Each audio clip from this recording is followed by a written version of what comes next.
One of the powerful words here is the word wisdom in verse 8. Oh, the wisdom of God. In a prior video, I talked about the power of that word wisdom, and other words in English that are related to the word wisdom are vision, evidence, story, history.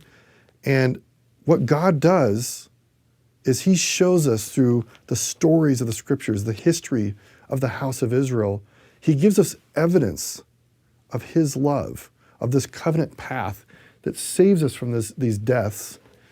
And that leads us to wisdom. And truly, we both work in higher ed, and people want to become more wise. They go and get an education. And I'm jumping ahead just briefly, but this verse 29, it says, to be learned is good if they hearken unto the counsels of God. That is true wisdom.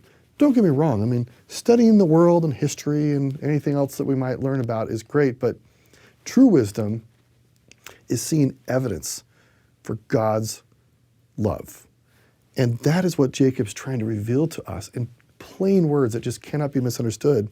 And of all the learning you can get in the world, the most important learning you can get is to hearken to the counsels of God and to believe the witness, which actually comes from the word wisdom. The word wit means wisdom, to see, and vision, is this witness that Jesus Christ is our Savior, and he saves us from these twin deaths that we are all subject to without his loving kindness.